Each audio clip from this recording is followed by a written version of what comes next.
어제 우리가 마태복음 24장 말씀을 쭉 나눴죠. 그래서 이 말씀들을 우리가 명확하게 붙들 수 있다면 말씀은 굉장히 객관적으로 우리들에게 이것을 선포해 주고 있기 때문에 우리가 흔들리지 않을 수가 있습니다. 그래서 하나님이 성경의 말씀을 주신 이유가 뭐냐면 영감으로만 이제 만약 성경이 없다면 많은 사람들이 이렇게 선지자들이 이 사람 저 사람 있는데 선지자들이 보면은 예언이 다 어떻게 보면 내용이 틀리다는 거죠. 그러면은 그거를 이해하는 사람들이 헷갈릴 수가 있습니다. 그래서 하나님이 수많은 그런 예언들이 있었고 사도들이 또 많은 서신들을 썼겠죠. 복음의 말씀을 전하는 많은 서신들이 있었지만 그 중에서 성령님이 추려서 추렸는지 모르지만 한 번만 추렸겠죠. 제가 말을 붙이면 안 됩니다. 성령님이 추리셔서 딱 성경 66권을 우리에게 주셨다는 것이죠. 많은 이런 이제 인본주의적인 사람들이 한때 이 성경을 막 분해했습니다. 성경의 내용을 막 이렇게 우리 인간적인 관점 안에서 하나님이 뭐 기적을 일으키고 뭐 홍해가 갈라지고 이런 거는 진짜 있었던 일이 아니라 후대의 사람들이 그때 하나님의 역사가 놀라운 일이 있었는데 그거를 과대평가해서 하나의 신화 우리도 뭐 당군이 뭐 어떻고 뭐 하늘을 열고 뭐 이런 거 하나의 다 신화적인 얘기고 뭐 곰하고 뭐죠? 호랑이가 이렇게 해가지고 마늘 먹고 쑥 먹고 해서 뭐 곰이 이제 웅녀가 됐다 그러잖아요. 뭐 이런 것들을 다 신화인 것처럼 성경의 내용도 다 신화야. 그래가지고 성경의 말씀을 이렇게 막 인간적으로 바꾸기 시작했죠. 그 다음부터 이상하게 자유주의적인 물결이 교회 가운데 들어오면서 사람들의 신앙이 이 영광 가운데 이르지 못하고 그냥 이런 세상의 육신적인 그런 차원으로 흘러가는 모습들을 우리가 많이 봤다는 것입니다. 그래서 말씀을 어떻게 해석하느냐 이거는 굉장히 중요한 것이다. 이 하나님의 말씀은 살아있는 하나님의 말씀이고 그래서 성경 66권을 하나님이 특별하게 딱 우리에게 주셨다는 것입니다. 이것은 하나님의 정확무오한 말씀이다. 신학교에 가면요 보수주의 신학교는 이걸 가르쳐요. 하나님의 정확하고 무오한 말씀이 곧 성경이다. 할렐루야. 믿으십니까?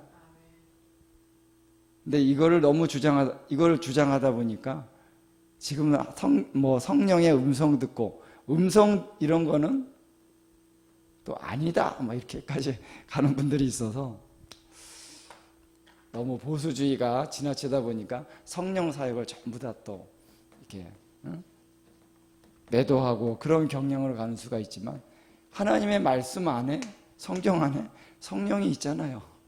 성령 사역은 다 나오잖아요.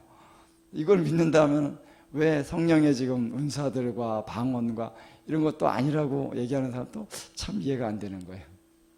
어쨌든 성경은 하나님의 말씀인데 66권이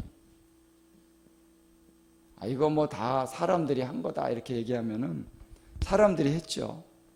뭐 언제 무슨 구약 성경은 어떤 회의에서 언제 이렇게 됐고 신약 성경은 또 어떤 회의에서 이렇게 66권에 딱 채택이 됐다. 이런 역사들이 다 있어요. 그러나 그 손길 가운데 성령님께서 개입하셔서 그리스도의 어떤 몸된 교회 안에 그 지도자들을 택하셔서 성경을 이렇게 만드신 거예요. 66권 추리신 것입니다. 그래서 여기 말씀 보면은 창세기부터 계시록까지 쭉 나오잖아요. 이 성경의 말씀 자체도 어떤 하나님의 굉장한 어떤 신비한 그런 의미가 있습니다. 그래서 먼저 기록된 말씀일수록 어떻게 보면 더 중요하다고 할 수 있어요. 처음에 토라의 말씀, 모세오경이 있죠. 이 모세오경이 기초가 되지 않는다면 이상한 게 나와요. 태초에 하나님이 천지를 창조하시니라. 이 창세기가 없으면 어떻게 됩니까? 창세기가 없으면은 사람들이 다 신이야, 다 신. 그렇게 얘기해도 뭐 어떻게 분별할 수가 어렵죠. 근데 창세기에 딱 나오잖아요. 태초에 하나님이 천지를 창조하시니라. 거기에 어떤 뭐 변론의 여지가 없는 것입니다. 하나님이 창조하셨다. 이해가 되든 안 되든 하나님이 계시고 하나님이 천지를 창조하시고 우리 인간도 하나님이 창조하셨다. 이 기초가 딱 세워지고 거기다가 다른 게 이제 구원도 나오고 천국도 나오고 그래야지. 그런 거 없이 하면은 이상하게. 그래서 인간이 생각하고 사변해서 막 나오다 보면은 뭐가 나옵니까? 이제 불경, 팔만대장경 그래가지고 얼마나 내용이 많은지 몰라요. 뭐가 어떻고 뭐 극락이 있고 뭐 사람이 죽으면 뭐가 되고 이게 생각을 하다 보면 한도 끝도 없어요. 상상을 하다 보면 그런 거 딱 잘라버릴 수 있는 게 뭐냐? 하나님의 말씀에 하나님이 천지를 창조하셔서 딱 끝나는 겁니다. 기초가 딱 세워지는 거예요. 그거 없이 뭐 사변하고 무슨 철학, 무슨 불교가 어쩌고 복잡해집니다, 사람이. 그리고 또 하나님이 하나님의 백성 이스라엘을 세우셨다. 이 기초에 대해서 사람들이 자꾸 흔들립니다. 하나님이 이스라엘을 택하셨고 그 부르심과 은사는 후회하심이 없느니라. 바울이 다시 얘기했죠. 이 기초가 이 이스라엘을 하나님이 택하시고 이 땅을 아브라함에게 너와 내 자손에게 이 땅을 내가 유업으로 준다 말씀하셨죠. 그 기초가 분명한데 자꾸 이 기초를 흔드는 것입니다. 그래서 창세기, 출애굽기, 레위기, 민수기, 신명기 해가지고 이 모세오경이 보통 이제 토라 그러면 이제 모세오경을 많이 얘기하는데 어떤 때 물론 성경에서 토라라고 나오면서 다른 범주의 성경들도 토라라고 말하기도 합니다. 왜냐하면 토라라는 뜻이 이제 가르침이라는 뜻이기 때문에 그래서 모세오경이 기초가 된다는 거예요. 그리고 그 다음에 뭐 시가서라든가 역사서라든가 역사서가 있고 이제 이스라엘이 쭉 어떻게 하나님을 따라하나 역사서가 있고 여기에 보면 여호수아서, 사사기, 또 사무엘상하, 열왕기상하, 역대상하, 또 에스라, 느헤미야, 에스더 이런 이제 역사서가 딱 있죠. 그러니까 이 모세오경은 하나님이 처음 기초를 세운 것인데 이 말씀을 따라서 이 백성들이 잘 살았으면 하나님이 축복하셨고 못 살았으면 거기 징계하시고 하나님이 심판하시는 이런 내용들이 역사서에 쫙 나오잖아요. 그렇죠? 그리고 이런 역사서 위에 시가서가 있습니다. 시가서는 뭐가 있죠? 욥기, 시편, 잠언, 전도, 아가서. 이 말씀은 시가서라고 보통 이제 얘기하는 것은 어떤 이 백성들의 삶의 영적인 원리들을 여기서 얘기해 준 것이죠. 이거는 이제 역사를 얘기한다면 물론 역사서 안에 그런 내용도 있지만 이건 실제적인 역사의 기록이라고 한다면 시가서는 어떻게 다윗이 어떻게 하나님을 경배했느냐, 솔로몬이 어떻게 사람들이 하나님의 뜻을 따라 사는 지혜를 얻을 수 있느냐, 그게 잠언서죠. 그리고 요 위에 뭐가 있냐면은 요 기초 위에 선지서가 있다는 거예요. 이렇게 하면 성경 39권이 쫙 나오는 이렇게 정리가 됩니다. 제가 이렇게 좀 말씀을 한 이유가 뭐냐면 기초가 있어야 그 위에 세워진다는 거예요. 하나씩 하나씩. 이 선지서가 먼저 밑에 있으면은 이게 막 헷갈리는 거예요. 선지서를 막 사람들이 막 해석할 수가 있습니다. 엉뚱하게 해석할 수가 있어요. 이 모세오경이라고 하는 이 기초를 분명히 하고 그 전제하에서 그 다음을 해석을 해야 정확한 해석이 된다라는 것입니다. 또 한 가지는 이제 이 구약의 말씀 위에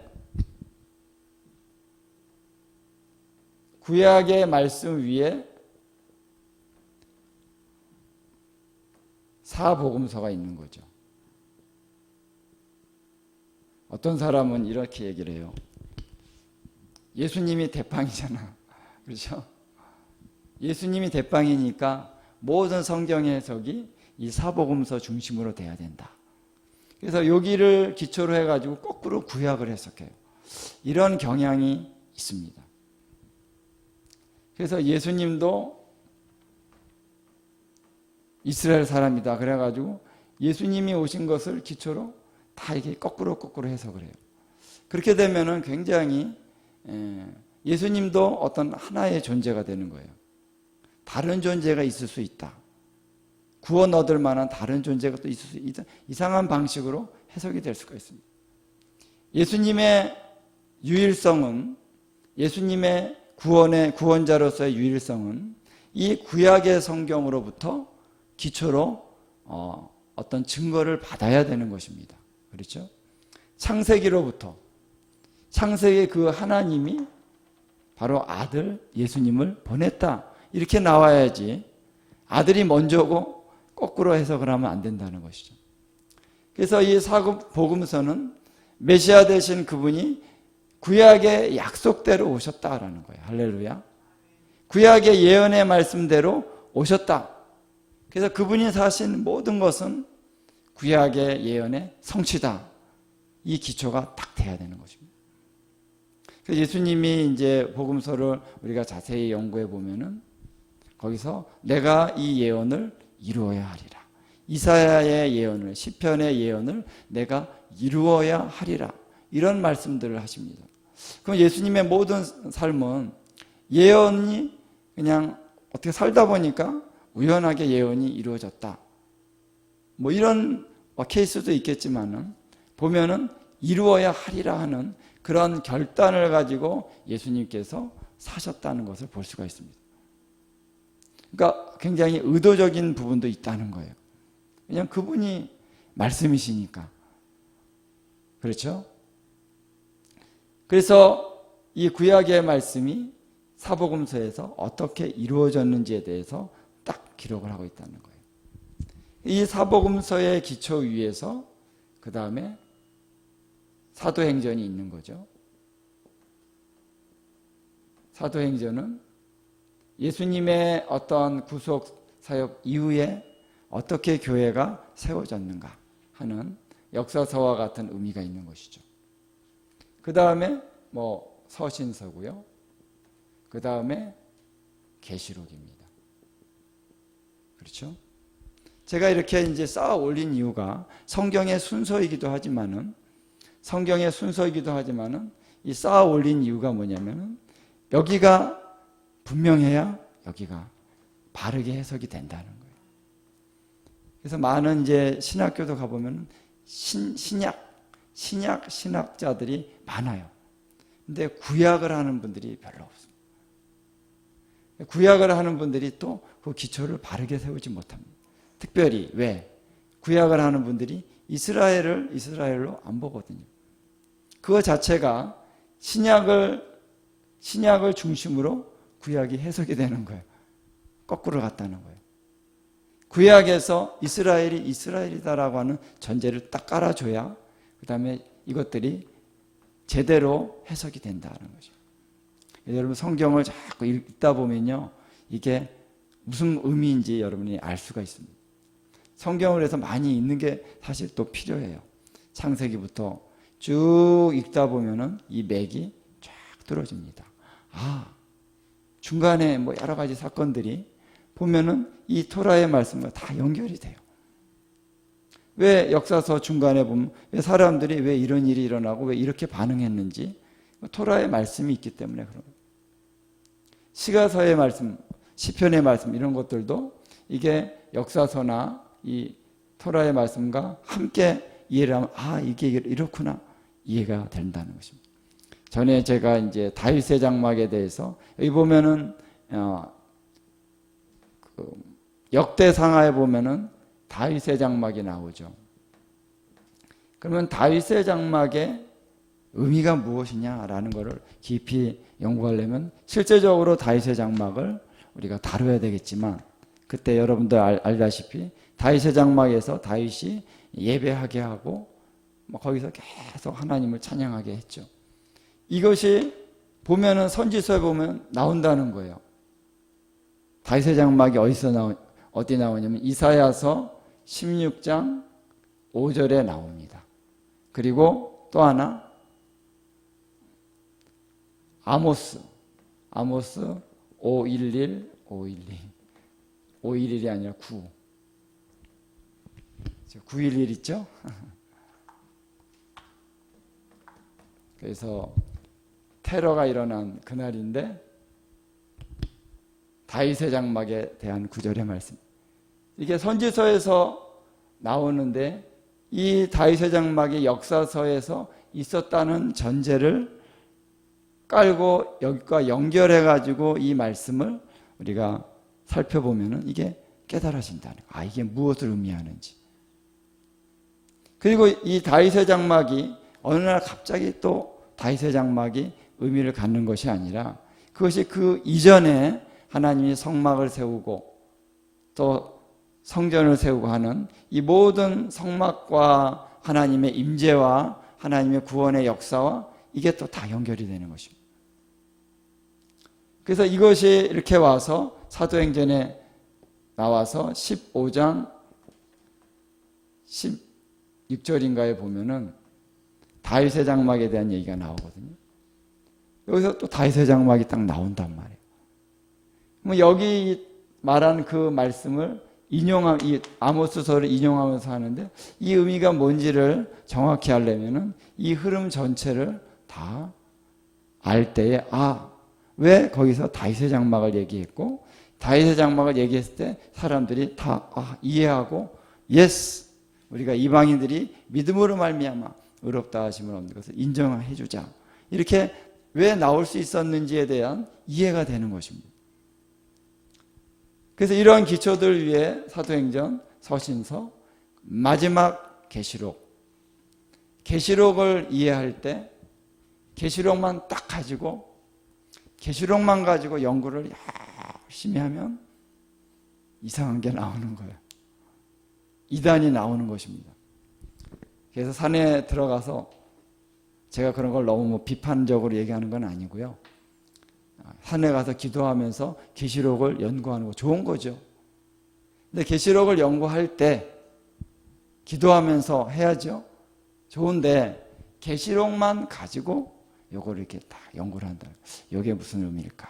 여기 계시록에 나온 요 시온산이 우리 한국의 무슨 남산입니다.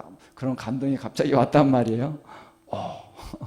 이렇게 해석을 하기 시작하면은 완전 이상한 데로 가는 거죠.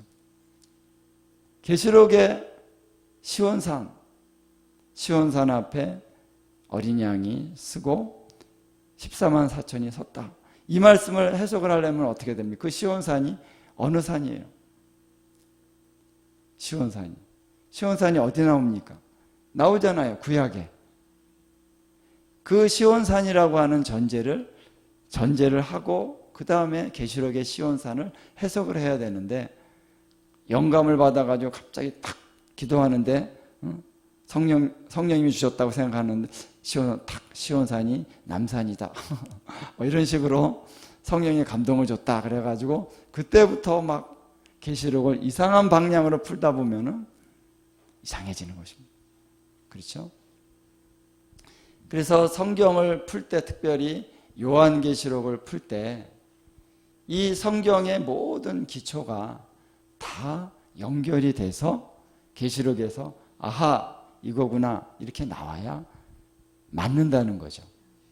어제 제가 얘기를 했죠. 그 증거.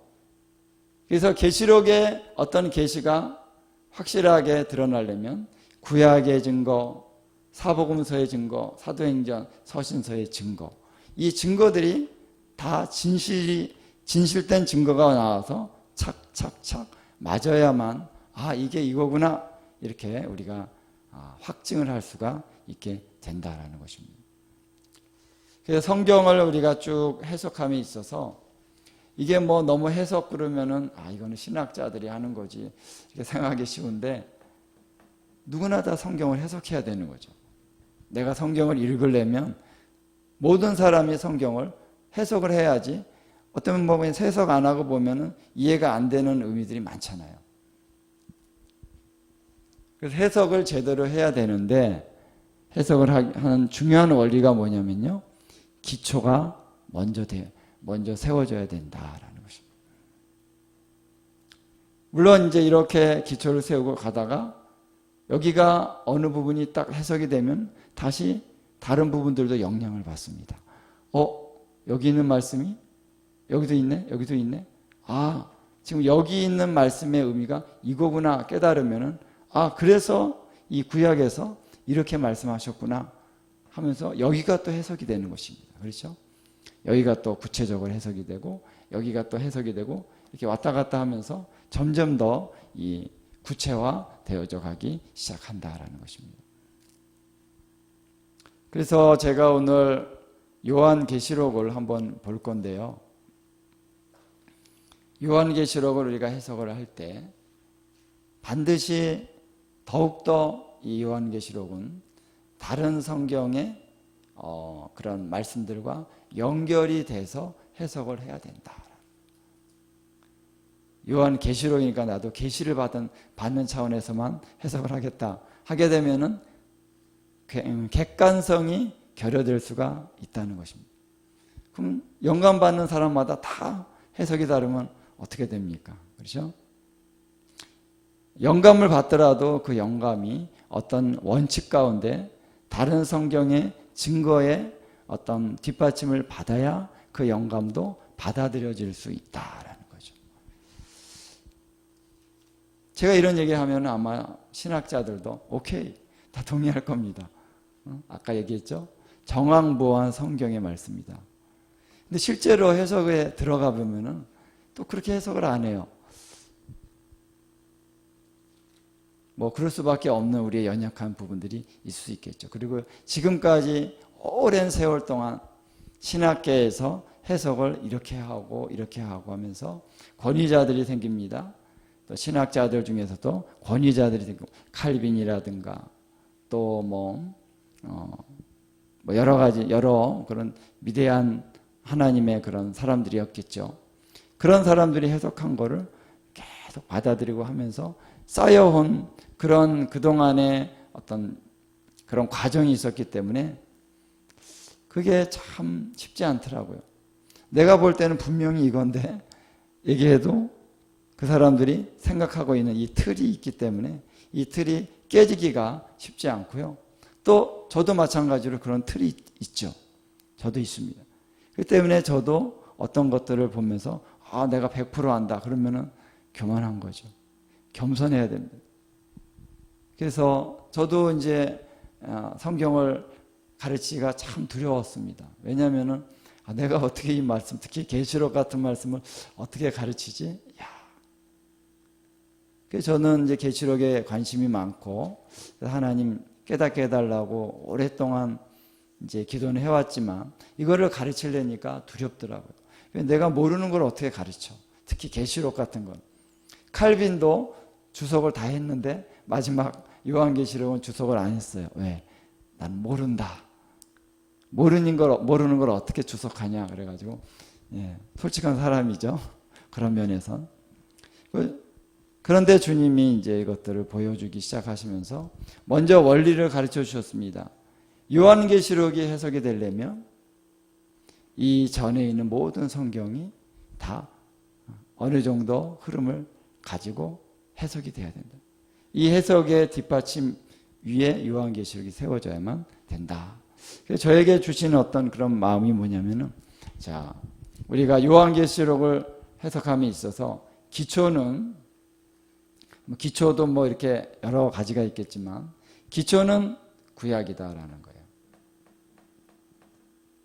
그리고 기둥이 있다는 거예요. 이 기둥이 뭐냐? 기둥이 보통 4개잖아요. 기둥이 사복음서다는 거예요. 그래서 복음서가 4개인지 잘 모르겠어요. 이 기둥이 4개. 그리고 기둥 위에 이걸 뭐라 그러죠? 들보라 그러죠? 집을 세우려면 뭐 보통 들보가 있고 이런 벽도 이제 세우고 그러잖아요. 그래서 이러한 들보가 올라가고 이런 벽이 세워지고 함으로써 어쨌든 이렇게 집을 세워가는 것이 사도행전과 서신서는 이 사도행전과 긴밀하게 연결이 되어 있죠. 물론 이제 뭐 이게 뭐 어디로 가든 상관은 없습니다. 뭐 그렇게 중요한 건 아니고. 그리고 나서 이 집을 덮는 지붕이 뭐냐? 지붕이 계시록이다라는 거죠. 다 필요하죠. 그런데 이제 집을 짓다 보면은 밑에가 있어야 그 다음이 세워질 수 있다는 거. 그렇죠? 기둥이 있어야 들보를 세울 수 있는 거예요. 들보를 세워야 그 다음에 지붕이 세워질 수 있다. 그래서 계시의 말씀의 성경의 계시의 최고봉은 뭐냐면 요한계시록이라는 거예요. 주님이 오셔서 완성하신다. 그걸 굉장히 구체적으로 얘기해주고 있는 건 요한계시록입니다. 그렇죠? 이 지붕이 세워지는 데까지 가기 위해서 그러나 이 기초의 말씀들이 다 연결이 되어져야 된다. 근데 여기가 만약 연결이 안 되면 어떻게 합니까? 기둥이 기초랑 연결이 안 되면은 연결된 것 같았는데 보면 실상은 떨어져 있다. 바람이 휙 부니까 확 떨어지죠. 넘어지죠. 그러니까 기둥은 이 기초에 아주 든든하게 박혀 있어야 된다는 거예요. 콘크리트를 해가지고 막 해가지고요. 여기는 철조 해가지고 그렇죠? 잘은 모르지만 여러분 어느 정도는 아시잖아요. 이 철조를 해가지고 기둥에 탁 해가지고 흔들리지 않도록 아주 견고하게 여기 박혀 있어야 된다. 여기도 이음들이 다 견고해야 됩니다. 들보도 이 나무가 튼튼해야지 이 나무가 뭐 중간에 막 금가 있고 그러면 지붕이 금방 무너지죠. 그리고 나서 지붕을 안 하면 어떻게 합니까? 비가 막 들이치고 바람이 불어가지고 뭐 여기에 이상한 것들이 막 들어와도 보호가 안 되잖아요. 그러니까 지붕을 잘 해야만 이제 또 집이 보호가 되는데, 그래서 가장 최고봉은 요한계시록인데 요한계시록이 다른 말씀과 긴밀하게 연결이 돼서 해석이 되어져야 된다라는 거예요. 이거를 제가 여러 번 강조를 하고 있습니다. 그래서 그러면 실제적으로 요한계시록을 우리 해석할 때 제가 완벽한 건 아닙니다. 완벽할 수가 없죠. 저도 진짜 잘못 해석할 수도 있고 충분히 그 연약한 부분을 제가 인정하기 때문에 겸손해질 수밖에 없지만 어쨌든 원리적인 부분에 있어서 요한계시록이 다른 성경과 연결이 되어져야 된다 하는 것은 분명하다라는 것입니다. 그래서 이 요한계시록의 말씀을 이제 해석을 함에 있어서 제가 이제 요한계시록뿐만 아니라 이 마지막 때에 대한 말씀을 주로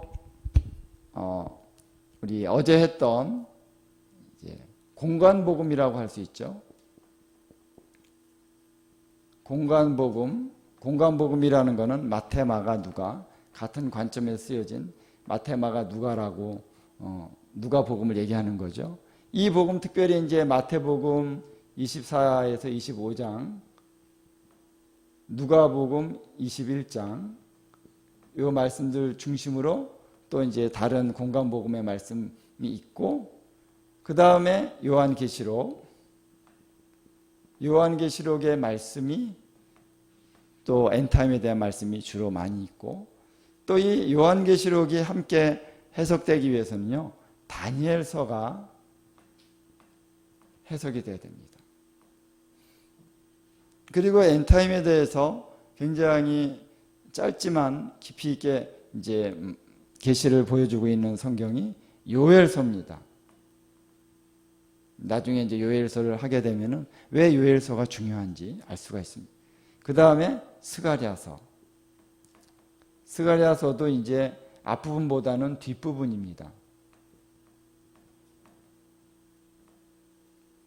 그리고 일부 이사야, 예레미야 모든 말씀들이 다 이제 같이 필요하고 신약 성경에도 어떤 부분적인 데살로니가전서 4장에 이제 휴거에 대한 말씀 이런 것들이 다 같이 어우러져야 되는데 크게 보면은 하나, 둘, 셋, 넷, 다섯 개. 요 내용들이 아주 중점적으로 이렇게 연결이 됩니다. 그러면 계시록에 있는 내용이 어제 봤죠? 공관복음에 있는 내용이 계시록에 있다는 거예요. 공관복음에 있는 내용이 스가랴서에 있고 요엘서, 다니엘서에 멸망에 가증한 것 다니엘서를 인용했잖아요. 그러니까 다 이것이 연결이 된다는 거예요. 그래서 공관복음에 나오는 어떤 말씀이 다른 성경의 말씀에 4군데, 5군데 이런 데서 증거를 딱 받는다라는 것이 쫙 이렇게 보여질 수 있다면 아하, 이거는 진실이다라고 우리가 인정할 수 있는 거예요. 왜? 두세 증인이 넘으니까. 어느 하나의 증인만 있으면 조금 그렇습니다. 근데 두 사람이 증인이다. 그럼 피고가 있고 두 사람이 같은 걸 얘기하면 이거는 증명이 되는 거예요. 근데 3개다, 4개다 그러면 이건 확실한 거죠. 그러니까 우리가 이렇게 이제 진실을 증명하기 위한 하나님의 방법을 성경이 얘기해주고 있잖아요. 그렇죠? 어떤 재판을 할 때 두세 증인을 세우는 이런 원리를 성경이 얘기해주고 있고 이거는 모든 보편적으로 재판을 할 때 다 사용하는 방법입니다. 한 사람만 증인이 있으면 좀 약하죠. 2사람이 있다, 3사람이 있다. 이거에 따라 증거가 많아지면 그건 분명한 것입니다. 물론 짜고 하는 경우는 아니지만 그 증인들이 뒤에서 짜고 와가지고 딱 얘기를 한다. 그거는 문제가 있지만 서로 이제 모르고 증인으로 섰는데 보니까 이 피고에 대한 그런 얘기가 진실이었다는 것이 이게 증명이 되네? 그러면 피고는 무고하다. 탁 재판장이 그거를 이제 판결을 내릴 수가 있게 된다라는 것이죠. 자, 그래서 요한계시록 들어가기 위해서 기초를 계속 지금 쌓고 있습니다. 그래서 오늘 안 되면은 이따가 또 저녁 때 하고 이 성령님께서 좀 이끌어 주시는 가운데 이게 그래서 기초가 잘 세워져야만 이제 본론에 가서 얘기를 할 때 이해가 되기 때문에 계속 이렇게 기초를 좀 얘기하고 있습니다. 자, 요한계시록 많이 읽어보셨죠? 첫 번째 중요한 거는 일단 많이 읽어야 됩니다. 그래서 내용이 어떤 내용인지 이걸 분명히 알아야 되는데 요한계시록 아마 여러분이 처음 정독으로 한번 읽어봤을 때 어떤 느낌이었는지 아마 그 느낌이 좀 이렇게 뇌리에 다 남아 있으리라고 보는데 처음에 읽을 때는 좀 이렇게 관심도 가고 2장, 3장 교회에 대한 얘기하면 이렇게 회개를 해야 되겠구나 이런 차원의 은혜를 받는데 이제 4장부터 이렇게 보면은 이게 하늘에 이런 이해가 안 되는 내용들이 많죠. 하늘에서 천사들이 있고 24장로들 그럼 벌써 24장로가 뭘까? 내생물. 이 내생물이 뭘까? 벌써부터 좀 어려운 그런 단어들이 많이 나오죠. 그 다음부터 이제 6장으로부터 들어가면 재앙이 나타나고 심판이 오고 이런 것들로 들어갔을 때부터 이제는 좀 이렇게 충격이 오기 시작합니다. 그래서 이것을 전체적으로 자세히 다루려면요 사실 시간이 많이 필요하죠. 요한계시록을 이해해야 되니까. 근데 단적으로 딱 핵심적으로만 얘기한다면 요한계시록에서 나오는 이 마지막 때에 대한 내용, 마지막 때 장래적으로 이루어질 내용, 그것만 우리가 얘기한다면 6장으로부터 시작이 됩니다. 6장에 7인이 떼어질 때마다 하나씩 어떤 사건이 이루어지는 것부터 시작이 되고, 그리고 7인이 이제 지나고 나서 뭐가 또 있어요? 7 나팔. 또 이 나팔이 한 번씩 부러질 때마다 어떤 재앙들이 나오는. 그리고 7 나팔이 지나면은 또 뭐가 일곱 뭐가 있습니까? 7 대접. 이 부어지는 그러한 재앙이라고 할 수 있죠. 이렇게 보면 큰 골격이 있다는 거예요. 그래서 이 큰 골격이 7으로 시작하는 7인, 7 나팔, 7 대접. 아마 이렇게 전체적인 이 뼈대가 이렇게 쭉 되는 것을 볼 수가 있습니다. 그리고 나서 이제 백마를 탄 거기 내용 자체에는 그리스도란 말이 없지만 백마를 탄 자,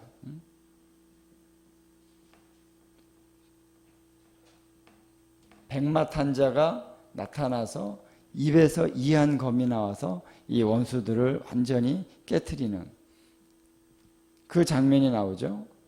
근데 이 백마를 탄 자를 따라서 또 백마를 탄 많은 거룩한 자들이 함께 따르게 됩니다. 이렇게 전체적으로 재앙이 크게 4가지의 차원에서 재앙이 나온다 라는 것을 먼저 이해를 하면 좋겠고요.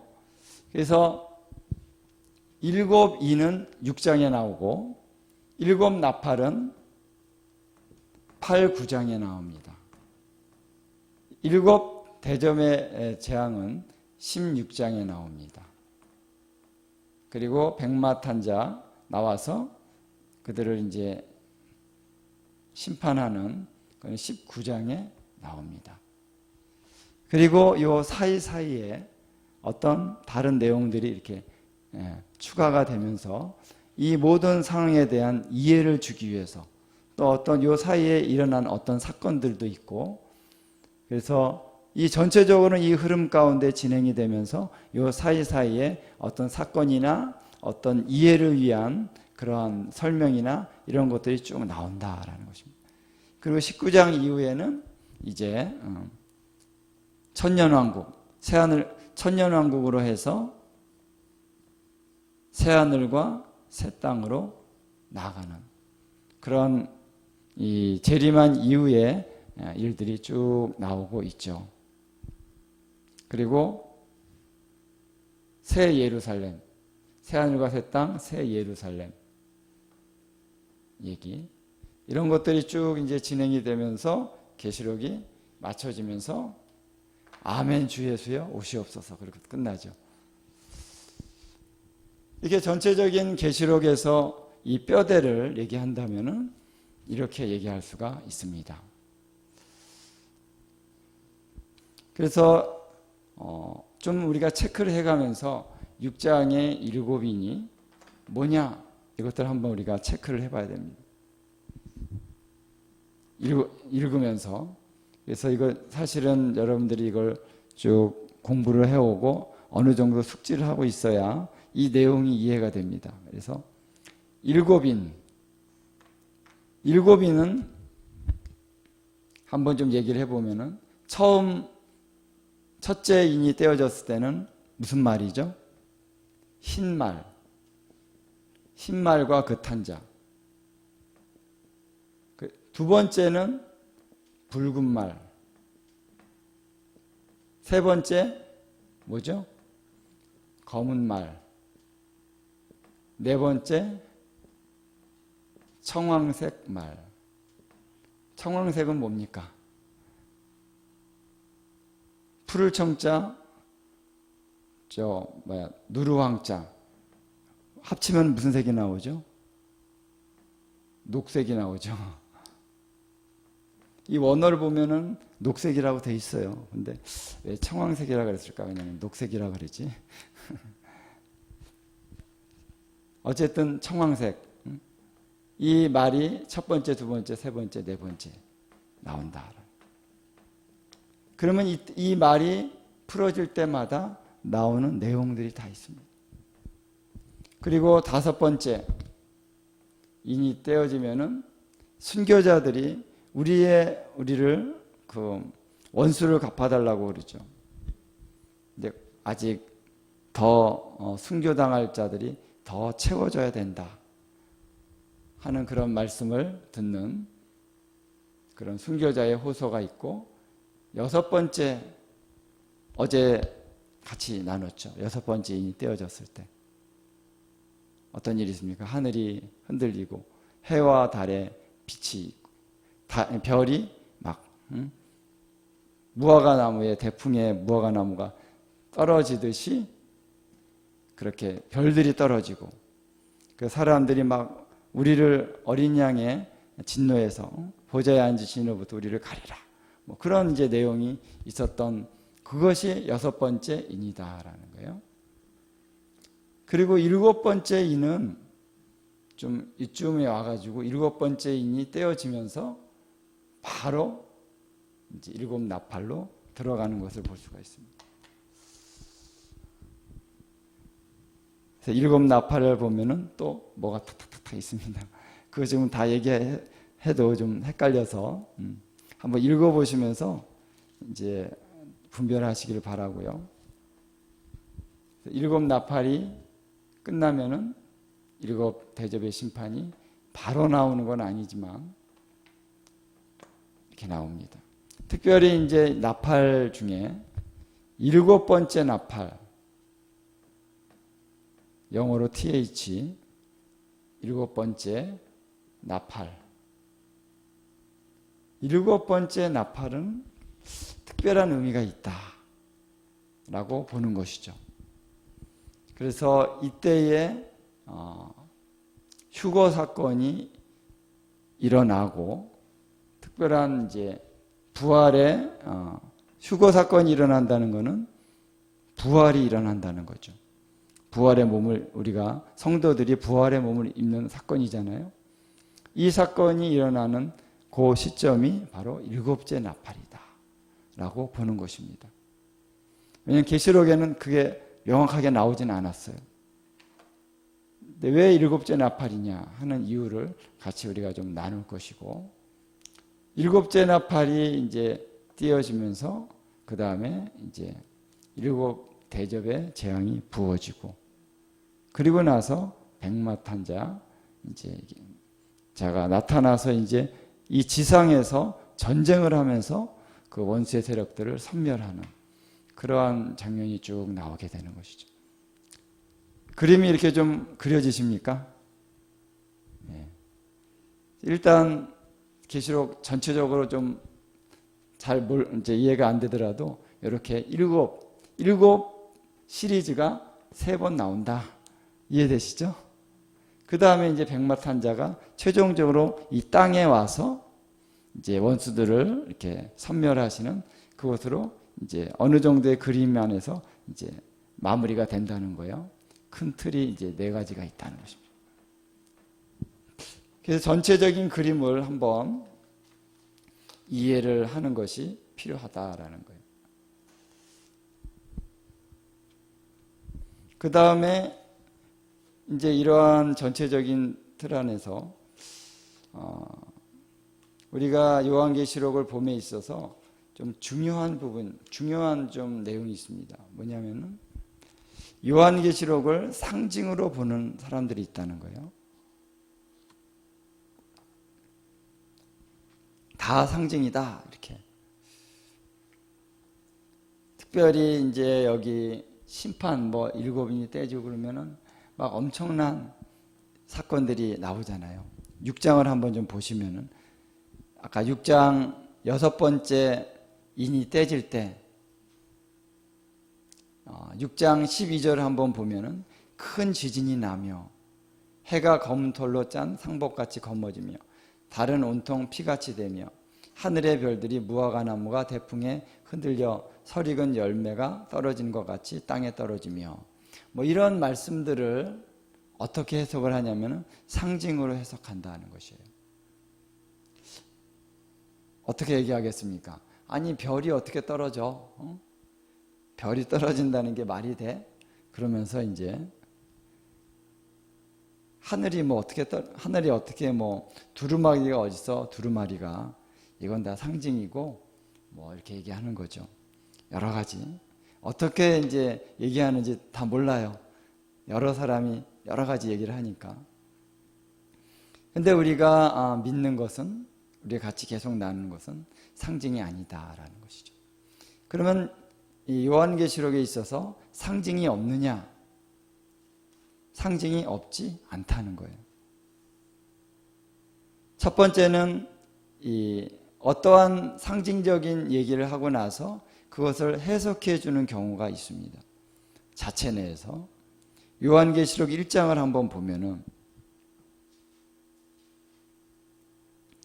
요한복음 1장에 이제 인자 같으신 이가 딱 나타나시는 그런 장면이 있죠. 13절에 보니까 촛대 사이에 인자 같은 이가 발에 끌리는 옷을 입고 가슴에 금띠를 띠고 나오죠. 인자 같은 이. 근데 이 인자 같은 이가 나오는 그런 구절이요, 다니엘서에 또 나옵니다. 아시죠? 한번 다니엘서를 보겠습니다. 요한계시록 이렇게 딱 해두시고 다니엘서의 10장에 보면은 10장 16절에 보면은 나옵니다. 자, 제가 한번 읽어볼게요. 인자와 같은 이가 있어 내 입술을 만진지라. 내가 곧 입을 열어 내 앞에 서 있는 자에게 말하여 이르되 내 주여 이 환상으로 말미암아 근심이 내게 더함으로 내가 힘이 없어졌나이다. 이게 인자 같은 이가 왔는데 다니엘이 완전히 쓰러져 버렸어요. 몸에 힘이 없어가지고. 그렇죠? 여기 인자 같은 이가 나오죠. 그래서 다니엘서와 요한계시록이 굉장히 이렇게 같은 그런 표현이나 같은 상황들이 굉장히 많이 있다는 거예요. 그러면 제가 볼 때 다니엘서에 나오는 요한이 인자 같으시니 그와 요한계시록에 나오는 인자 같은 이가 같은 예수님이 아닐까 이렇게 보는 분들이 많이 있습니다. 저도 그렇게 봐요. 인자 같으시니. 그래서 인자라는 말을 함부로 쓰지는 않거든요. 천사들에게 인자 같은 이라고 쓰지 않거든요. 예수님에게 쓰는 거죠. 그리고 요한계시록에는 분명히 인자 같으신 이가 누구라는 걸 알 수가 있습니까? 예수 그리스도라는 걸 알 수가 있잖아요. 그렇게 말씀을 하셨으니까. 그래서 인자 같은 이가 쭉 나타나는데 이제 요한계시록을 와서 다시 보면은 그 손에 16절에 그 오른손에 7별이 있고 그 오른손에 7별이 있다 그랬죠. 그리고 그 위에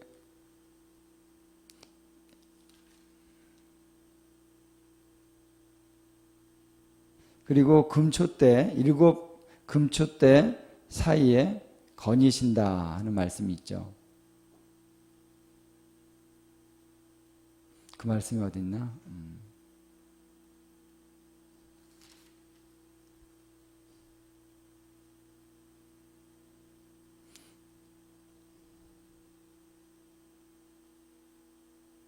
그건 2장 1절에 있군요. 7 금촛대 사이를 거니시는 이가 이르시되. 그래서 그러면 여기서 7 별과 7 금촛대가 뭐냐라는 것을 1장 20절에서 해석을 해줍니다. 그렇죠? 자, 한번 우리 읽겠습니다. 내가 본 것은 내 오른손의 7별의 비밀과 또 7 금촛대라. 7별은 7 교회의 사자요 7 촛대는 7 교회이니라. 분명하게 해석을 해주죠. 그러니까 상징적인 어떤 것을 얘기해주고 해석을 해줍니다. 그럼 요한계시록에 보면은 그러한 내용들이 간간히 나와요. 얘기를 해주고 이걸 해석을 해줍니다. 다니엘서도 그렇고요. 다른 데서도 마찬가지죠. 근데 어떤 구절은 해석을 안 해줍니다. 특히 어린 양이라고 하는 표현이 계속 많이 나오죠. 어린 양. 특별히 처음 나오는 데가 요한계시록 5장 6절에 보면은 내가 또 보니 보좌와 내 생물과 장로들 사이에 한 어린 양이 서 있는데 일찍이 죽임을 당한 것 같더라. 자, 어린 양이 나옵니다. 어린 양이 누구냐? 어린 양이 예수 그리스도시다. 이런 구절이 없어요. 계시록에. 어린 양은 예수 그리스도시니라. 이런 말씀이 없습니다. 근데 우리가 여기 나오는 어린 양이 예수 그리스도시다라는 것을 알 수가 있죠. 어떻게 알 수 있습니까? 어떻게 알 수 있습니까? 일찍이 죽임을 당한 것 같더라. 죽임을 당한 자가 누굽니까? 그리고 그 위에 보면은 유다 지파의 사자 다윗의 뿌리가 이겼으니 다 그 어린 양을 가리키는 거잖아요. 그리고 이제 뒤에 보면 여러 가지 내용들을 다 종합해 보면은 이 어린 양은 바로 예수 그리스도시다. 그리고 승천하셨죠. 지금은.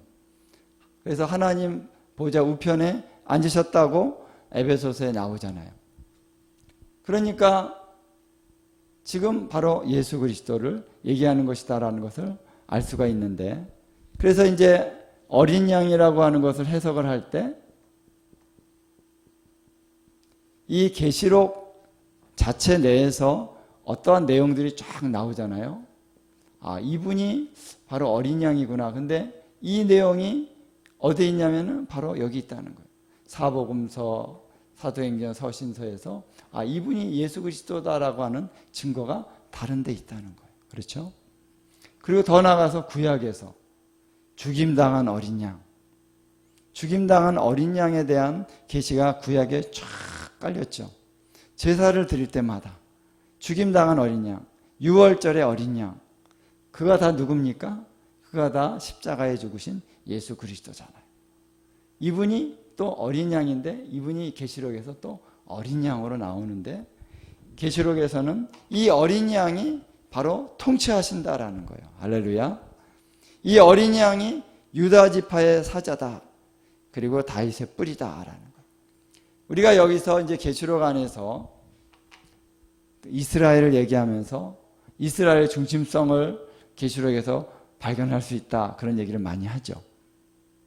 그래서 이 어린 양이 유다 지파의 사자라고 하는 이 용어 자체가 이스라엘이 중심에 서 있지 않으면은 그렇게 해석을 할 수가 없는 거예요. 예수님이 유다 지파의 사자다라는 거예요. 그러니까 사자라고 하는 것은 왕을 얘기하죠. 그러면 유다 지파의 사자가 곧 이스라엘의 왕이라는 거예요. 그렇죠? 이스라엘의 왕이 곧 다윗의 뿌리다. 근데 이스라엘의 왕이 뒤에 가면은 계시록 19장에 만왕의 왕이요 만주의 주다라는 거예요. 우리는 그것을 분명히 알 수가 있습니다. 얘기를 합니다.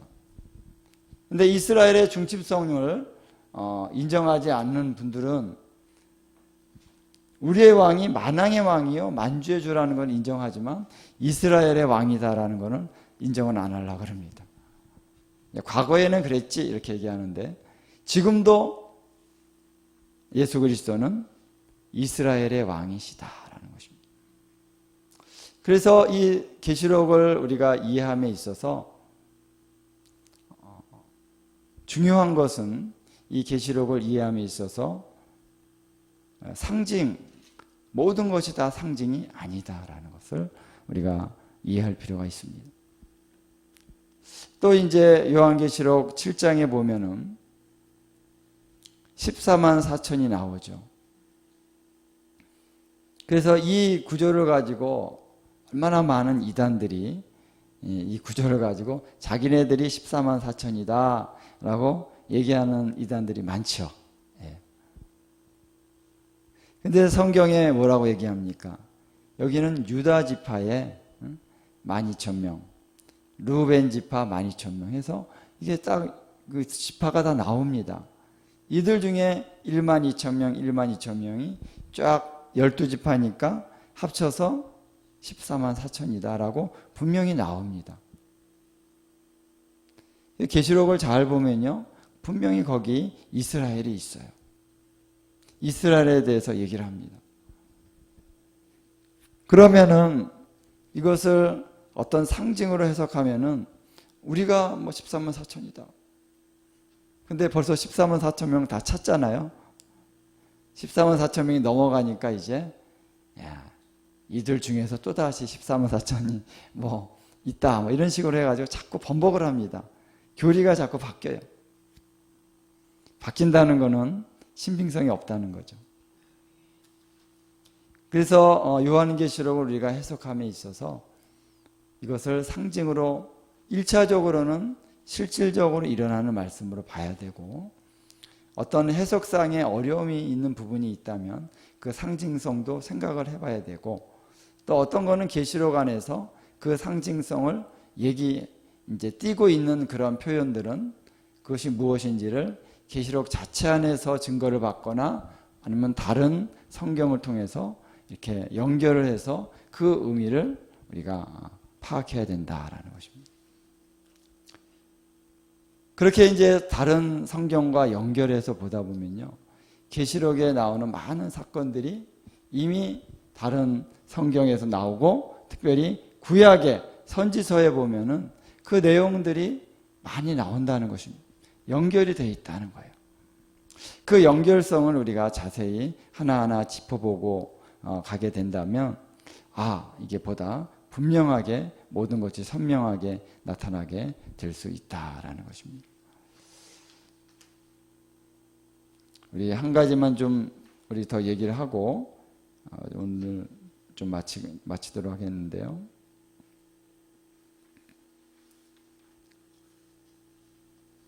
아까 요한계시록 6장으로 이제 한번 가겠습니다. 자, 6장을 한번 보면은 6장의 내용이 참 어떤 의미인가를 우리가 좀 살펴보는 게 좀 필요한데요. 다시 한번 좀 6장을 한번 구체적으로 설명을 한번 해보겠습니다.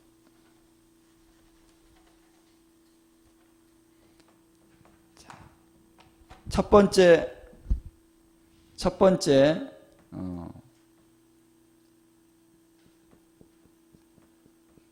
첫째 말은 흰말이죠. 흰말과 그 탄자. 그러면은 1절, 2절 한번 같이 읽어보겠습니다. 내가 봄에 어린 양이 7인 중에 하나를 떼시는데 그때 내가 들으니 네 생물 중에 하나가 우레소리 같이 말하되 오라 하기로, 이에 내가 보니 흰말이 있는데 그 탄자가 활을 가졌고 면류관을 받고 나아가서 이기고 또 이기려고 하더라. 여기 보면은 흰말, 흰색이라는 것의 의미가 무엇일까요? 이제 성경에 보면 흰색은 영광스럽고 순결하고 거룩한 그런 의미가 있죠. 성결의 의미가 있습니다. 그런데 이제 여기 보면은 흰말이 성결은 성결인데 거짓된 성결이다라는 것을 엿볼 수가 있습니다. 거짓된 성결이다. 그래서 그가 활을 가졌다, 그리고 면류관을 받았다 하는 의미가 무엇일까? 활이라고 하는 것은 전쟁을 의미하는데, 전쟁 무기 중에서 이 활이라고 하는 것은요, 멀리서 쏘는 겁니다. 그렇죠? 칼이라고 하는 것은 바로 앞에서 이제 전쟁을 할 때 쓰는 무기고, 멀리서 사용하는 무기는 활이다라는 거죠.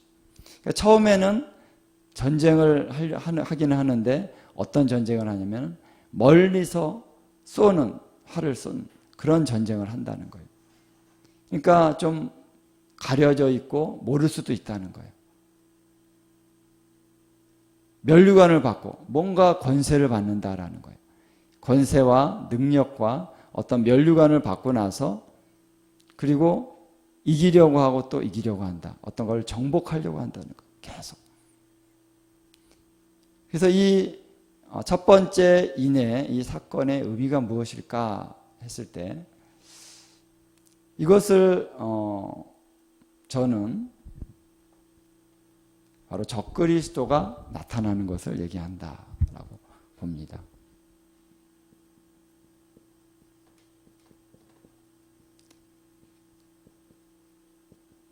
적그리스도가 나타나는 것. 그래서 성경에 보면은 데살로니가 후서 2장 3절 한번 좀 읽어보겠습니다. 데살로니가 후서 2장 3절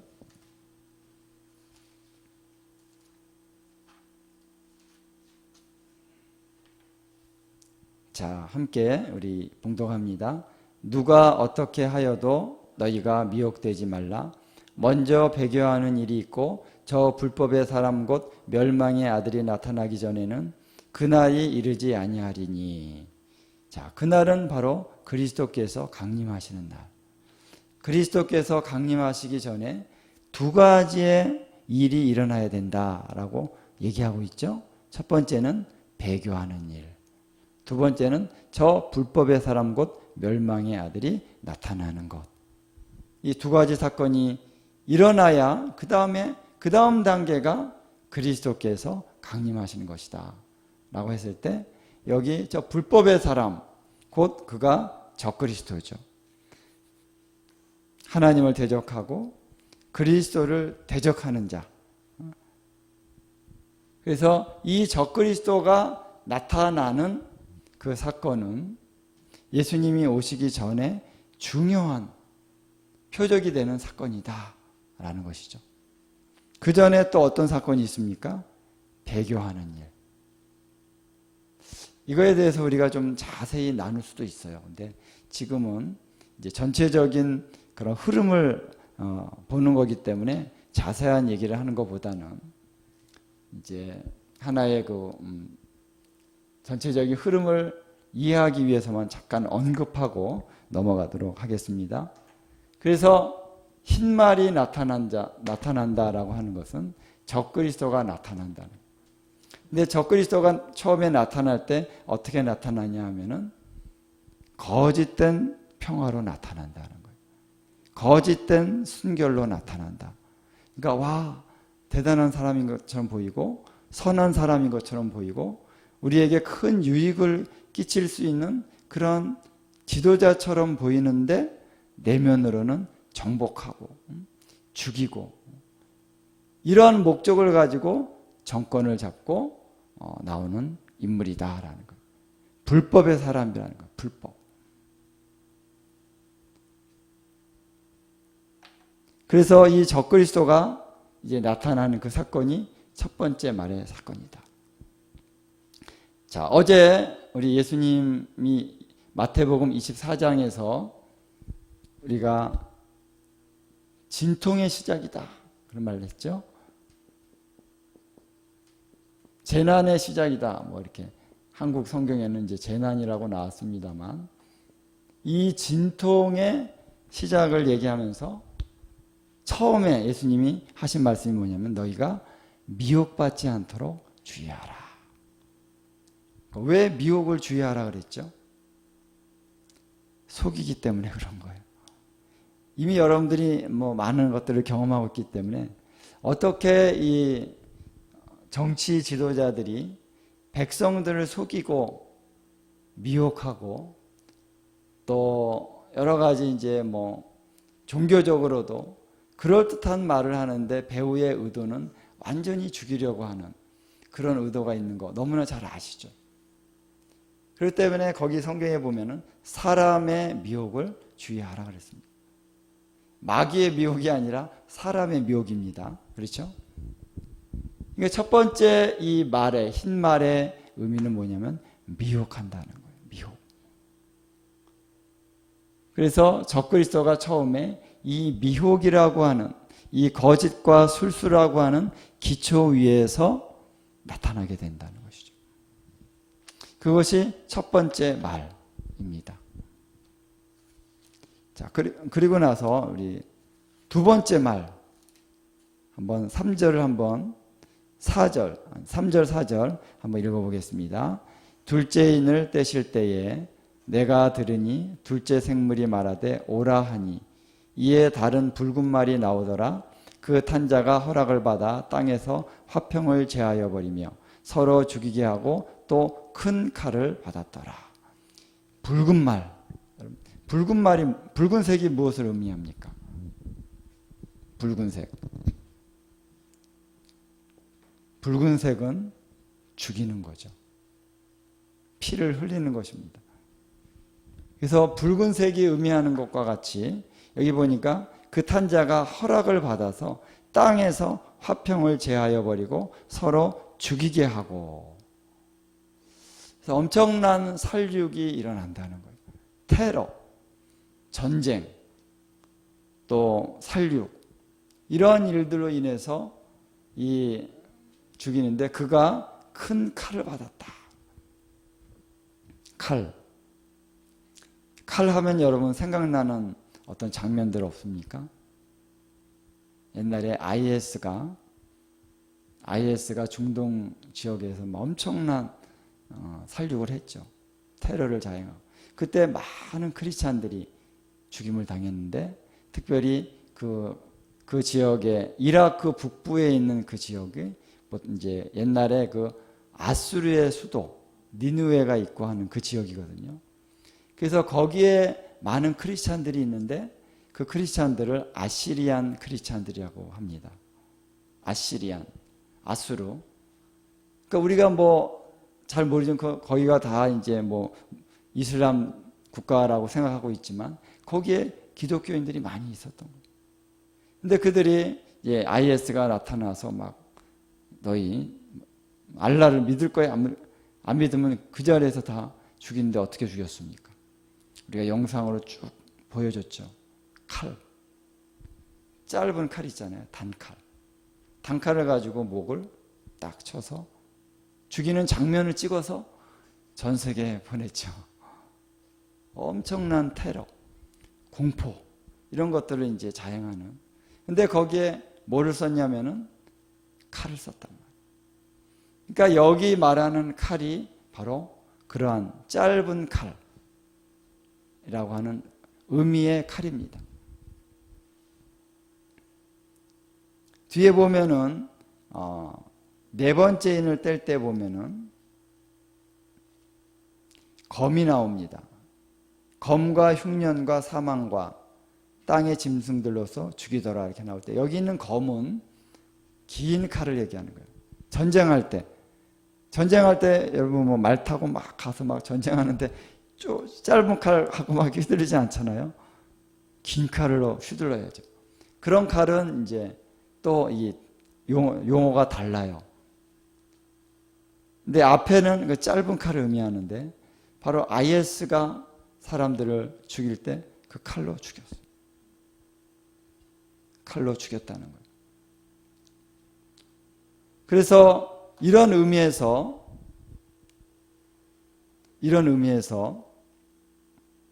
두 번째 인이 떼어졌을 때는 바로 살육이고 죽임을 당하는 그런 일이 일어난다라는 거예요. 우리 마태복음 24장에도 나오잖아요. 전쟁의 소문이 있다라는 거. 그렇죠? 처처에 전쟁의 소문이 있고 서로 죽이고 그런 일들을 이제 일어나게 하는 두 번째 말이 이제 나타난다는 거예요. 세 번째 말은 검은 말. 자, 한번 5절, 6절 한번 읽어보겠습니다. 셋째 인을 떼실 때에 내가 들으니 셋째 생물이 말하되 오라 하기로 내가 보니 검은 말이 나오는데 그 탄 자가 손에 저울을 가졌더라. 내가 내 생물 사이로부터 나는 듯한 음성을 들으니 이르되 한 데나리온의 밀 한 대요 한 데나리온의 보리 석대로다. 또 감람류와 포도주는 해치지 말라 하더라. 자, 여기 이 장면을 쭉 보면요, 이제 엄청난 기근이 있다라는 것을 알 수가 있습니다. 한 데나리온은 다시 말하면 이제 그 당시에 일당이라고 보통 얘기를 합니다. 하루 일을 할 때 한 데나리온을 받는다. 그러니까 우리가 지금 생각하면은 지금 우리 일당이 한 얼마 정도 됩니까? 10만 원 정도 되나요? 20만 원 올랐나요? 예. 한 20만 원 20만 원이라고 생각하면은, 예, 밀 한 대가 이만큼, 밀 한 대가 한 데나리온이에요. 그렇죠? 그리고 보리 석대, 보리는 좀 싸니까 석대가, 지금은 보리가 더 비싸지만 이 당시는, 지금은 우리 보리가 더 비쌉니다. 밀은 이제 대량으로 이제 생산하기 때문에. 그리고 감람류와 포도주는 아예 건드리지 말라는 거예요. 이거는 구하기가 너무 어렵다는 거죠. 그러니까 이처럼 극심한 경제난을 이제 얘기를 하는 것입니다. 그래서 기근이 온다. 네 번째 7절 8절 함께 읽겠습니다. 넷째 인을 떼실 때에 내가 넷째 생물의 음성을 들으니 말하되 오라 하기로 내가 봄에 청황색 말이 나오는데 그 탄자의 이름은 사망이니 음부가 그 뒤를 따르더라. 그들이 땅 4분의 1의 권세를 얻어 검과 흉년과 사망과 땅의 짐승들로서 죽이더라. 그래서 네 번째 청황색은 바로 죽이는 것을 얘기합니다. 땅의 4분의 1의 권세, 이거는 이제 인구의 4분의 1을 죽인다는 것이 아니고요. 땅의 이제 지역의 4분의 1 지역에서 이런 극심한 죽음이 나타나게 된다라는 것입니다. 근데 어떻게 죽이냐면은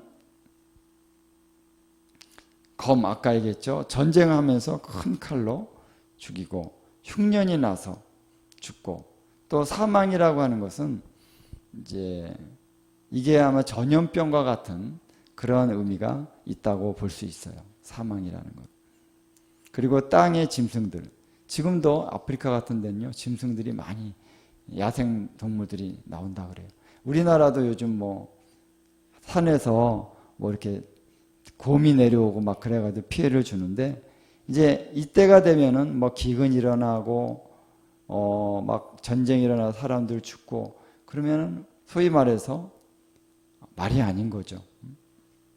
이런 상황에서 짐승들까지도 이제 먹을 게 없으니까 막 내려오고 이런 가운데 사람들이 죽고 그런다는 거예요. 그래서 이러한 엄청난 일들이 일어나는 첫 번째부터 네 번째까지의 사건은 마태복음에 나오는 진통의 시작과 진통의 시작이 있으리라 하면서 나오는 그런 말씀들이 있었잖아요. 처처에 지진과 기근과 또 전쟁의 소문이 있고 또 미혹이 있고 이러한 상황들과 굉장히 맞아 떨어지는 상황이라고 볼 수가 있습니다.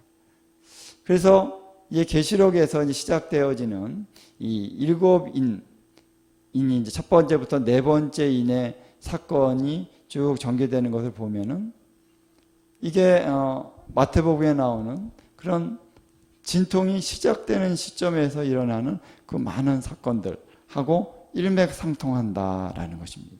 그렇죠? 그 다음에 이제 다섯 번째 인을 봅니다. 다섯 번째 인을 함께 9, 10, 11절 함께 읽도록 하겠습니다.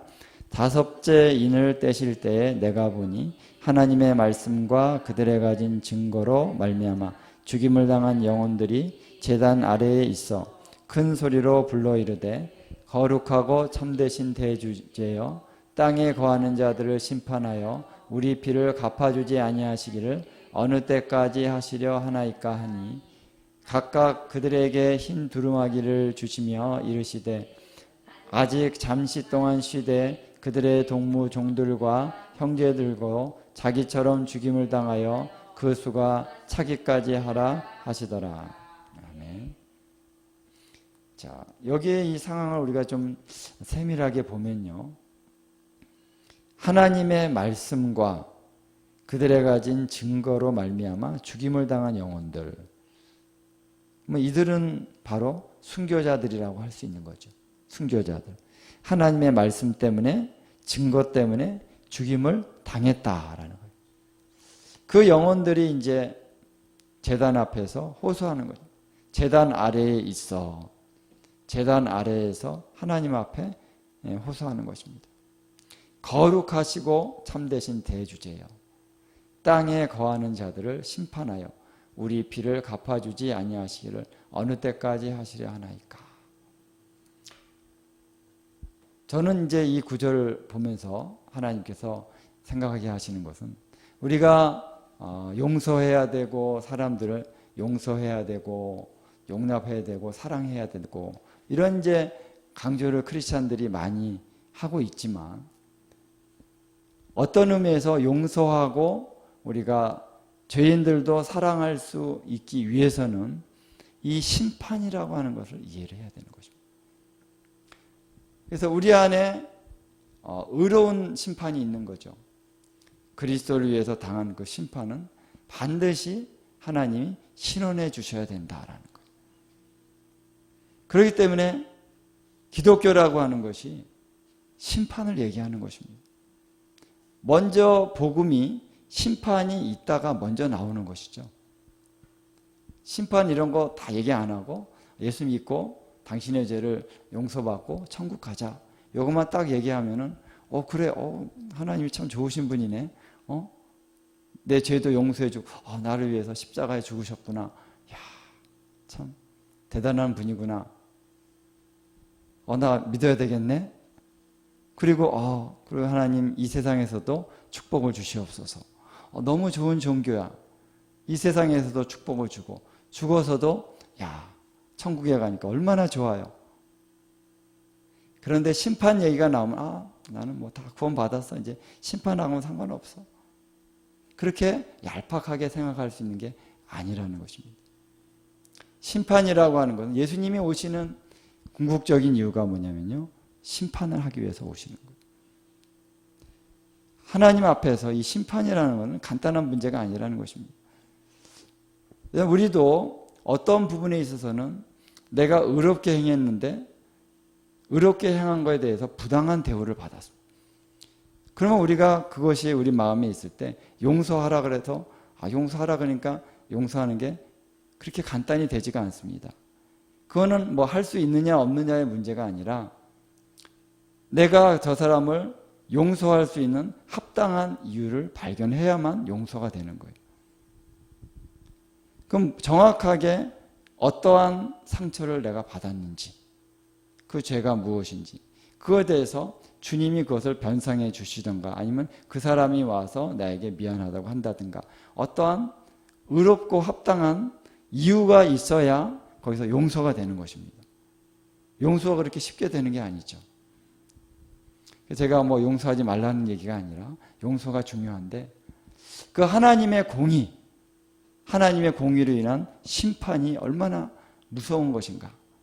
죄의 삭은 사망이라고 하는, 그렇죠? 이 심판이 얼마나 무서운 것이고 얼마나 강력한 것인가, 그런 이해를 가지고, 그러나 예수님의 십자가에서 예수님이 그걸 담당하셨다는 거예요. 그러니까 우리가 값없이 이 은혜를 받은 거죠. 근데 그 은혜는 값비싼 은혜라는 것입니다. 그거를 우리가 좀 기억을 하면서 이 순교자들의 이 호소가 너희들 좀 예수님이 다 용서하셨는데 왜 이렇게 무슨 원수를 갚아달라 그러냐, 이런 게 아니라는 것입니다. 합당한 호소라는 거예요. 그걸 제가 얘기하기 위해서 말이 좀 길어졌습니다. 그래서 우리의 피를, 순교자의 피가 반드시 갚아져야 된다는 거예요. 그래서 하나님은 그냥 움직이시지 않습니다. 이 땅에 하나님, 이 땅에 뭐 악한 자들 하나님이 심판해 주시옵소서 막. 근데 하나님이 움직이질 않으셔요. 왜? 하나님은 순교자의 피, 하나님의 사람들이 거기에 피를 흘리는 그 피를 보고 그 다음에 하나님이 심판하시는 것입니다. 그래서 하나님의 심판은 의로운 심판이죠. 그래서 이 부분은 우리가 좀 깊이 다루려면 좀 따로 한번 설교를 해야 될 것 같고요. 일단 이 순교자의 피를 갚아달라고 하는 이 호소는 합당한 호소다라는 거예요. 근데 아직은 때가 아니다고 얘기하는 거예요. 좀 더 너희들처럼 죽임을 당하는 그 순교자들의 수가 차기까지 기다려라. 근데 왜 이 대목이 5번째 인에서 나올까라는 거예요. 5번째 인에서 나올까? 이것은 자, 그동안도 이제 우리가 타임라인을 한번 보면 요 5번째 인이 떼어지는 사건 일어날 때, 요 사건이 일어날 때 이전에도 그냥 사람이 많이 죽었다가 아니라 순교자들이 많이 있었다는 거예요. 지금도 많이 있죠. 의로운 피를 흘리는 많은 순교자들이 있습니다. 이 시점 이전에도 많이 있었다는 거예요. 그래서 이 사람들이 하나님 심판해 주세요. 원수를 갚아주세요. 이제 호소를 하니까 여기서 뭐라고 대답하냐면 아직 더 수가 차야 된다라는 거죠. 그래서 요 5번째 인이 있고 나서 어떤 사건이 일어나냐면은 바로 큰 환란이 일어난다는 거예요. 어제 얘기를 했죠. 마태복음 이제 24장 얘기하면서 거기서 얘기하는 큰 환란이라고 하는 말씀의 핵심은 뭐냐면은 많은 성도들, 믿는 자들뿐만 아니라 유대인들이, 특히 유대인들이 죽임을 당하는 사건이다. 얘기를 했죠. 예.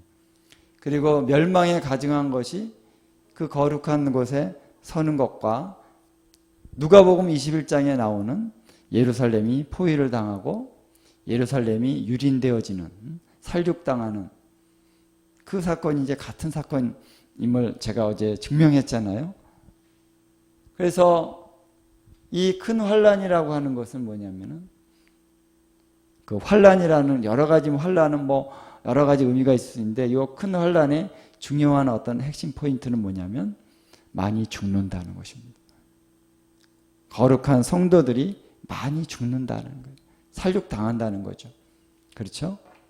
그래서 이 큰 환란이 일어나는 시점이 바로 이 5번째 인의 사건과 맞물려 있다라는 것입니다.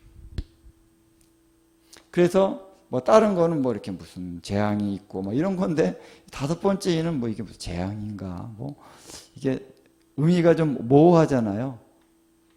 근데 여기에 숨겨져 있는 의미가 뭐냐면 바로 이제 더 많은 사람들이 죽게 되는 큰 환란이 일어난다라는 것입니다. 이해되시죠? 그리고 나서 6번째 인이 있는 것입니다. 6번째 인 어제 얘기했죠. 자, 그래서 6번째 인의 사건은 마태복음 24장 29절로 31절에 저 하늘에 그러니까 그 해와 달이 빛을 잃고 별이 떨어지고 나오잖아요. 그렇죠? 그 다음에 하늘의 권능이 흔들리리라. 이런 사건이 바로 요한계시록 6장의 6번째 인의 사건과 맞아 떨어지죠. 그렇죠? 그리고 그래서 인자의 징조가 있고 모든 족속이 통곡하리라. 그런 말씀이 여기 보면은 비슷한 정황이 여기서 나온다는 거예요. 수많은 사람들이 보좌에 계신 이의 얼굴과 그 어린 양의 진노에서 우리를 가리라 하면서 피한다는 거죠. 왜냐하면 인자의 영광이 나타나니까. 그렇죠? 그 대목이 바로 6번째 인의 대목이다. 자, 그러면 여러분 이 타임라인이 요한계시록의 타임라인과 마태복음 24장에 나오는 이 재림의 과정의 타임라인이 어떻게 맞아가죠? 요한계시록에 나오는 첫 번째부터 네 번째 말의 사건은 바로 진통의 시작과 더불어서 일어나는 그러한 기근과 지진과 이런 전쟁과 이런 것과 맞아떨어지고, 다섯 번째 인이 바로 큰 환란이 일어나는 것과 맞아떨어지고, 그 다음에 여섯 번째 인의 사건이 그 이후에 천체의 징조라고 했죠. 해와 달과 별의 징조, 또 인자의 징조 나오면서 인자를 보면서 모든 족속이 통곡하는 그런 사건들이 여섯 번째 인의 사건으로 나타나고 있다라는 것입니다. 그리고 이제 7장 14절을 한번 보면요. 9절부터 보면은 요한계시록 7장 9절로 보면은 이 일 후에 내가 보니 각 나라와 족속과 방언과 백성과 방언에서 아무도 능히 셀 수 없는 큰 무리가 나와 흰옷을 입고 손에 종려가지를 들고 보좌 앞에과 어린 양 앞에 서서, 우리 보좌 앞에 모였는 찬양 있잖아요. 이 말씀을 이제 인용해서 지은 거죠. 그때 이제 큰 소리를 외쳐 구원하심이 보좌에 앉으신 우리 하나님과 어린 양에게 있도다. 우리가 익숙한 그런 구절입니다. 11절 모든 천사가 보좌와 장로들과 내 생물 주위에 서 있다가 보좌 앞에 엎드려 얼굴을 대고 하나님께 경배하여 이르되 아멘. 찬송과 영광과 지혜와 감사와 존귀와 권능과 힘이 우리 하나님께 세세토록 있을지어다. 아멘. 이런 찬양을 딱 드렸는데 13절에 장로 중 하나가 응답하여 나에게 이르되 이 흰옷 입은 자들이 누구며 또 어디서 왔느냐 이렇게 질문했습니다. 그랬더니 내가 말하기를 내 주여 당신이 아시나이다 하니 그가 나에게 이르되 이는 큰 환란에서 나오는 자들인데 어린 양의 피에 그의 옷을 씻어 희게 하였느니라.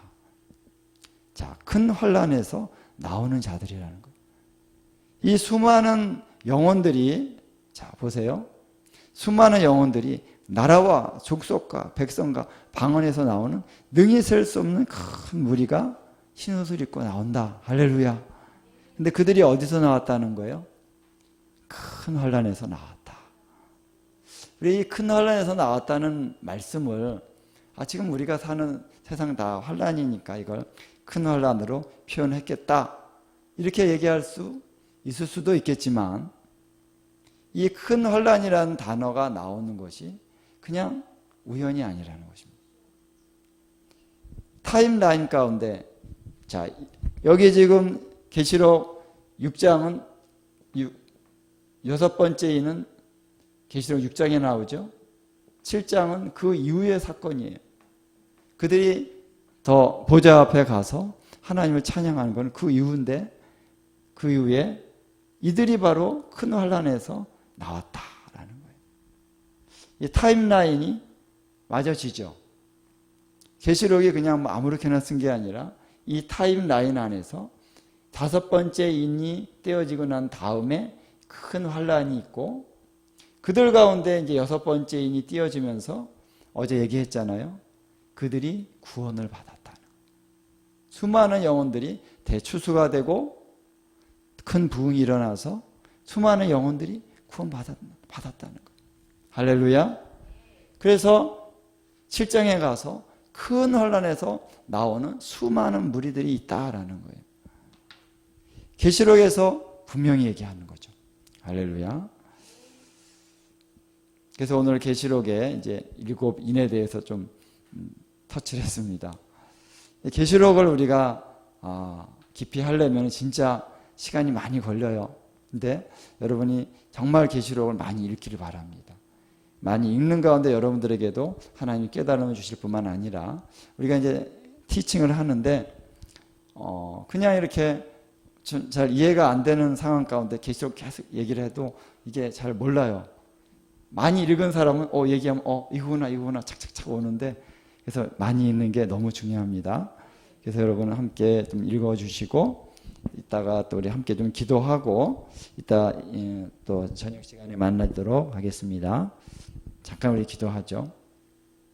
통성으로 잠깐 우리 좀 하나님 앞에 주신 말씀들을 기억하면서 기도하고 우리 마치도록 하겠습니다.